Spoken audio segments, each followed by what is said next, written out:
Virginia quarterback Chandler Morris did file a lawsuit yesterday against the NCAA in Virginia State Court seeking a 7th year of eligibility. Yes, one more time, 7th year of eligibility.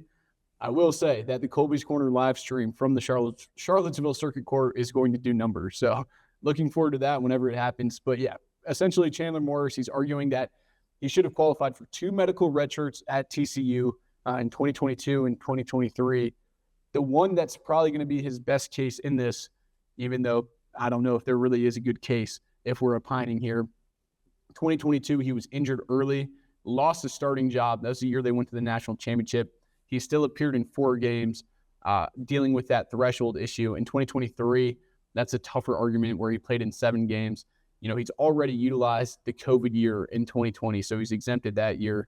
But this is the angle that he's going to try and pull in 2022, which, you know, honestly, I think if you let the walls down, if you're honest with yourself, I would, and I think a lot of us would, if you're in this position, is going to argue the mental health angle, talking about losing the starting job in 2022.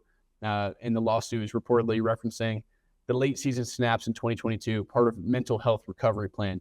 Now, if that's documented, who knows? We'll see how that comes out. But that's the angle he's arguing for. I just think it's kind of crazy, and doing some research prior to the show and just looking around. You open up his sports reference page for his college career, and he has 3 freshman season listed at Oklahoma and then the 2 at TCU. It's just kind of crazy. So, you know, the mental health issue that he's pushing definitely could complicate the participation threshold. You haven't seen, I guess, precedent on it. So the NCAA, specifically now when you see a lot of these cases going to court, they've been very rigid on the snap count. But now, you know, looking to go to a favorable court, they may view mental health a little bit differently, which, you know, is what he's looking for. Now, this opens the door to broader interpretations of medical hardships beyond just physical injury. We'll see what other loopholes that could open up. It just seems like we always are talking about the funnest topics here in the offseason, but definitely could be precedent setting if the judge leans into the mental health framing. I think another angle here is what Virginia did in the transfer portal. They go out and get former Penn State and Missouri quarterback Bo Pribula, as well with former Alabama and Pittsburgh quarterback Eli Holstein. And when you look at what Chandler Morris's father, Chad Morris, the former head coach at Arkansas and SMU, the once Clemson offensive coordinator, now he's back at Clemson as the OC. Does this play a hand in it? So he grew up around, obviously, elite programs.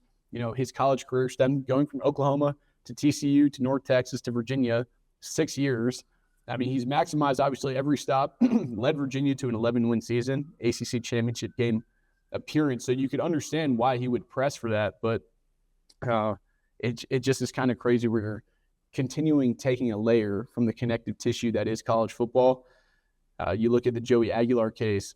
Obviously, a Tennessee judge was not as kind. I think his falls a lot more similarly to Chandler Morris' situation than a Trinidad Chambliss, who was able to win his injunction and earn that extra year of eligibility. I think it's just completely different when you're talking about that 7th year, and especially a season where you did play 4 games. But the courts might be more sensitive when the athlete is still performing at a high level. But I think also you have to have some sense and be like, go give it a try at the pro ranks. And then there's always a career after your athletic stature and career as well. So what are the chances of him winning?